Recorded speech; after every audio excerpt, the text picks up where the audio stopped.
mo kí gbogbo ọmọ Yorùbá pé ẹ kú dédé wòyí, ẹ kú iṣẹ́ àtàárọ̀, ẹ kú kó lè dáa tí gbogbo wa ń bá kiri.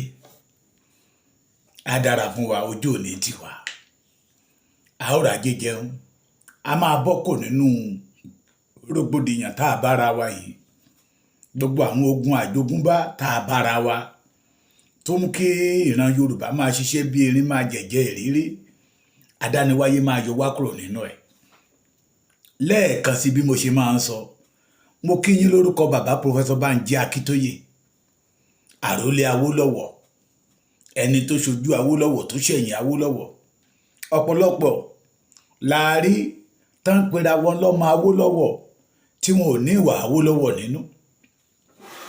Ọ̀pọ̀lọpọ̀ la rí tán pera wọn lọ́mọ Awólọ́wọ̀ tó jẹ́ pé ìṣe Awólọ́wọ̀ ò sí lọ́wọ́ wọn. Bẹ́ẹ̀ dẹ̀ ni ọ̀pọ̀lọpọ̀ la rí tán pera wọn lọ́mọ Awólọ́wọ̀ tó jẹ́ pé bí Awólọ́wọ̀ ṣe gbé ọ̀rọ̀ Yorùbá sọ́wọ́ tó mú ọ̀rọ̀ Yorùbá lọ́kùnkúndùn, àwọn ò ṣe bẹ́ẹ̀. Wọ́n fojú jọ Awólọ́wọ̀ ní ẹ́jìnì tí ń bẹ nínú wọn, ẹ́jìnì Ṣàgàrí ni. Mo kí yín lẹ́ẹ̀kan sí lórúkọ Májàsọ́lá Ìgbòho Òòṣà, ọmọjọmọlọ, bẹ́ẹ̀ ni ojúlówó ọmọ, torí ìran rẹ̀ nínú ìdààmú tó jáde síta pé èmi ò lè gbà kí ìran mi máa jìyà, ká máa pa ìran mi lọ́tùn, ká máa pa ìran mi lósì, tó jáde síta tó ní ẹ lè pa ìran mi mọ́. Mo kí yín lórúkọ, mo kí gbogbo abiyamọ ilẹ̀ Yorùbá, mo kí ẹ̀yin bàbá, mo kí ẹ̀yin ọ̀dọ́. Ẹ máa rántí,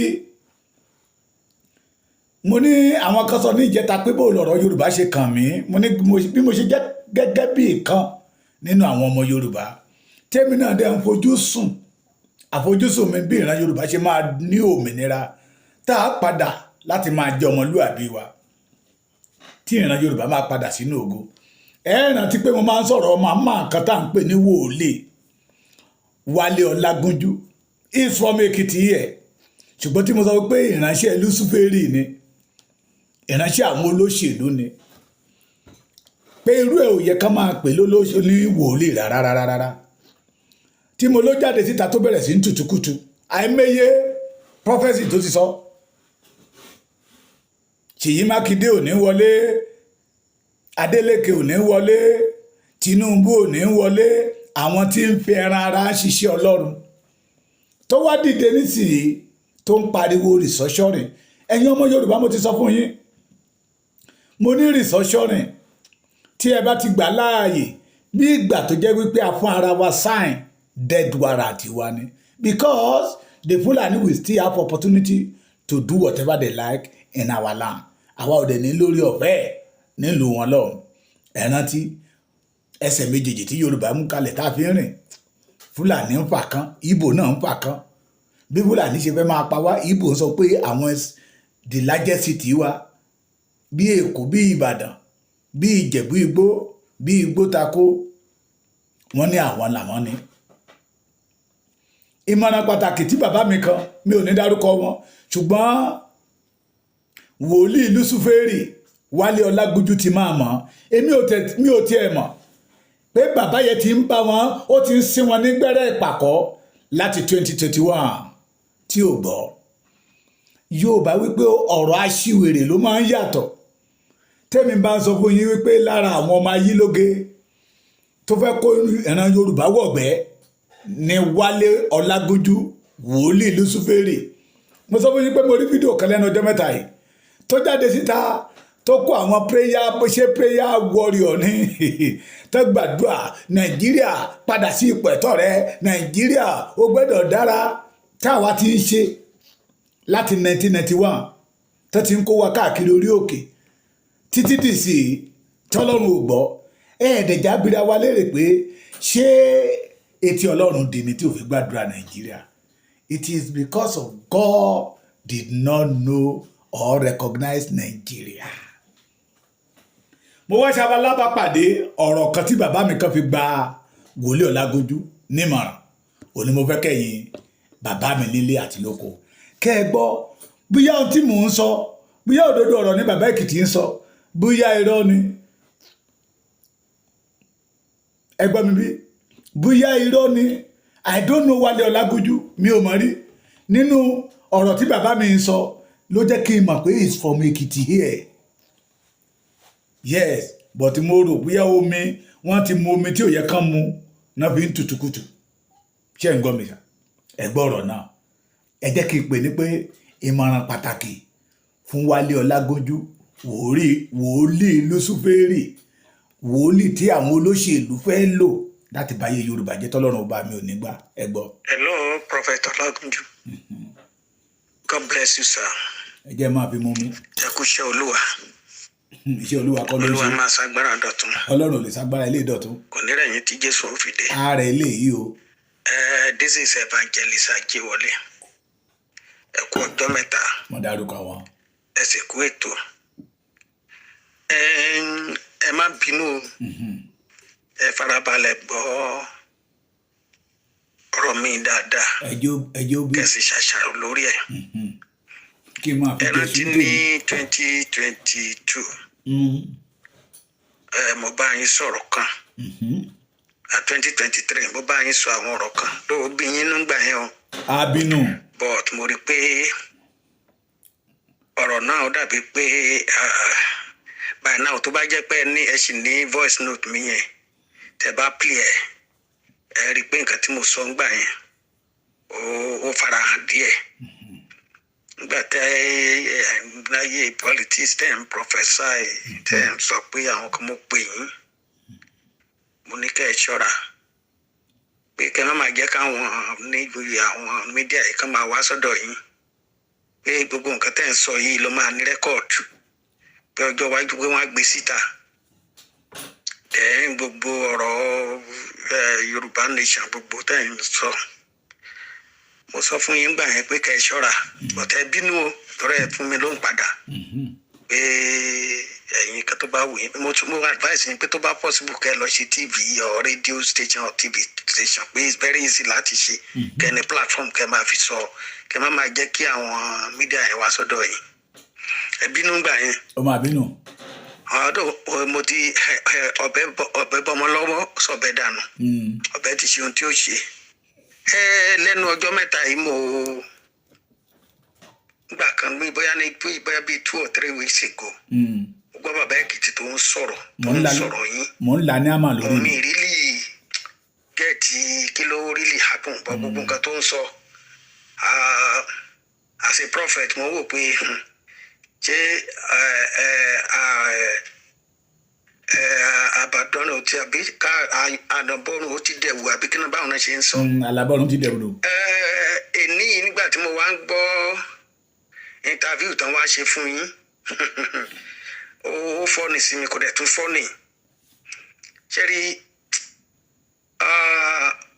thank God by the grace of God èmi náà mo ní ìpè bẹ́ẹ̀ ṣe lẹ́yìn náà ní ìpè bọ́ oníkálukú mọrú ìpè tí tó ní nípa ọ̀rọ̀ àwọn ìgbìmọ̀ tẹ́lẹ̀ dájọ́ àbí kan pé ìmọ̀ nǹkan tẹ́tẹ́ tó pè wọ́n àwọn tíìmù yín tẹ́lẹ̀ dájọ́ tẹ́ ní ẹ fẹ́ ṣe world conference mo wò pé wow jẹ́ kí n fi ẹsẹ̀ bíbélì díẹ̀ kún kí nǹkan tí mò ń sọ kó lè yé yín tẹ́ bá wo ìwé fún Samuel dáadáa tẹ́ bá bẹ̀rẹ̀ láti chapter 13 to 15 ẹ máa rí nǹkan tó ṣẹlẹ̀ sí Sọ́ọ̀lù kí ló ṣẹlẹ̀ sí Sọ́ọ̀lù ni pé Saul lost focus King Saul lost focus and that is why tí Ọlọ́run fi gba ìjọba lọ́wọ́ ẹ̀ tó ti gbé fún Dáfídì ṣe rí ọ̀rọ̀ tẹ́ ẹ̀ ń bábọ̀ díẹ̀díẹ̀ yìí ẹ má jẹ́ kí n tàn yín wọ́n ní ṣe rí ohun tí a ó jẹ Ọlọ́run má jẹ́ kó bọ nǹkan tí a fẹ́ jẹ kó bàjẹ́ ẹ ti ń bá ṣèrànṣẹ́ bọ̀ tipẹ́ tó ti ń parọ́ fáwọn èèyàn ẹ̀dẹ̀ ti lérò ẹ̀dẹ̀ ti láwọn tí Ọlọ́run ti pàṣẹ yín gbàlà ṣùgbọ́n ọ̀nà tẹ́ yà sí I am very sorry Ọlọ́run má jẹ́ kí kólúwẹ̀ ó sọ ìpè dànù. àní kò ní ìpè. ìdí tí mo fi ń sọ ni wípé tẹ́ bá wo gbogbo prophecy yín láti 2023 yẹn mo sọ̀rọ̀ fún yín lórí prophecy yẹn gbogbo àwọn tẹ́ sọ gbogbo prophecy tẹ́ sọ ara nǹkan tí mo sọ fún yín nìyẹn pé ẹ ṣọ́ra o torí ọjọ́ ọ̀la ìgbà yẹn ẹ sọ̀rọ̀ Adeleke gọ́fúnà Ìbàdàn Mákindé kò lè wọlé Ṣèyí Mákindé Adeleke ò lè wọlé tọ̀ṣún Tinubu níbo kò lè wọlé ẹ láti kò ló máa wọlé bó ara nǹkan tí mo pè yín sí lọ́jọ́ ènìyàn pé ká ẹ ṣọ́ra ọ̀ Tinubu yín ó máa bínú. náà lórí ọ̀rọ̀ Yorùbá nation ẹ kọ́kọ́ bẹ̀rẹ̀ dáadáa bọ́ ìgbà tí olówó gbà ti ṣe ìfúnra bó dẹ̀ pé yín náà gbà yẹn. owó ló wá wọnú Yorùbá nation.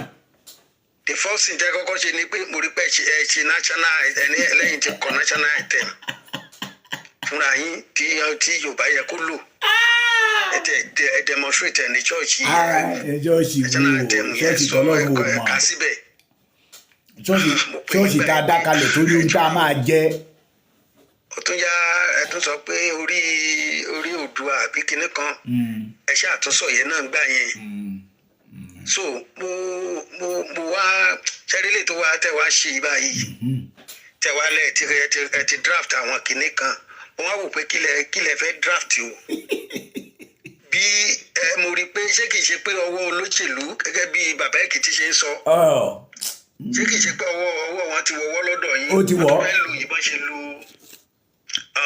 Dúpẹ́ Onítìrí Dúpẹ́ Onítìrí ni eléyìí tí Ọ̀yà Abíọ́lá Dúpẹ́ Onítìrí ṣé kìí ṣe pé bọ́n ṣe lò ó náà wọ́n ti wọ̀ yín lára torí mo rí i pé agbádá tẹ kó sí yẹ gan ó rí à mí rí nínú agbádá báyìí rí kẹ́ ṣe interview náà ẹ wá wo gbogbo àwọn tẹ́lẹ̀ pè síbẹ̀ yẹn ṣé Abíọ́lá àbí Ọbásanjọ́ tẹ̀ ti bú ṣẹ́ni tí bẹ́ẹ̀ ti ẹ sọ̀rọ̀ sí Ọbásanjọ́ ẹ sọ̀rọ̀ sí Tinubu ẹ sọ̀rọ̀ sí gbogbo àwọn tẹ́ ti sọ̀rọ̀ sí yẹn náà ẹ wá láwọn yẹn lẹ fẹ́ jìjọ ṣe world conference ọmọ yẹn béèrè lọ́wọ́ yín pé ṣé invite Ìgbòho tó mọ láì tí àwọn excuses tẹ give o ẹ mọ̀ pé ìgbà tí ẹ lọ tẹ́lẹ̀ lọ Kútọ́nù ìgbà kan ẹ ní kí n sẹ́yìn bí pé nǹkan tí n bá lè ṣèrànlọ́wọ́ pẹ́ fẹ́ lọ Kútọ́ jẹ́ mọ̀ pé àtìgbà yẹn mi rò pé mo tiẹ̀ because mo rí pé ọ̀rọ̀ yín ò takura àwọn díẹ̀díẹ̀ mo ti ń fura ṣé ríbi tẹ́ wá gbégbá yìí advice ni ẹ má bínú. jẹ́ ó bí. ẹ má bínú bí mo ṣe gbé kalẹ̀ but ẹ dúró mo mọ̀ pé ara ẹ̀wọ̀n tá a ti sọ fún yín. kò ní gbọ́. àwọn ọmọ ìjọ yín gan tinú abẹ ẹ̀ nífẹ̀ẹ́ gbà ráwa Èkìtì lágídí díẹ̀. ṣùgbọ́n ibi tẹ́ ẹ gbọ́wọ́ lé yìí. ibi tẹ́ sọ̀rọ̀ lọ yẹ mi ò láì mo lè ṣe sóore o. bódà inú mi dùn pé ẹ ti sọ̀tàn Abíọ́lá ẹ sọ̀tàn bọ́n ṣe wípé Abíọ́lá ẹ sọ̀tàn bọ́n ṣe ẹ ṣáà sọ oríṣiríṣi ìtàn polítì. ọ̀rọ̀ bẹ́ẹ̀ gẹ́gẹ́ bẹ́ẹ̀ ẹ ti rí Yorùbá náà lóòótọ́ adúpẹ́ náà pé Tinubu ti pe àwọn ọba pé wọ́n bá wọn ní láàfin Elégùṣì tó má tẹ̀ fẹ́ ṣe gbogbo ìgbìmọ̀ àwọn ọmọ ẹgbẹ́ wa bí gbogbo ọba ṣe pàdé ṣé ilé ààfin Elégùṣì ló ti ṣe bí Ifẹ̀ ló yẹ kó lọ. I wonder. so mo dẹ̀ rí wípé bí mo ṣe rí yín báyìí sà ẹ má bínú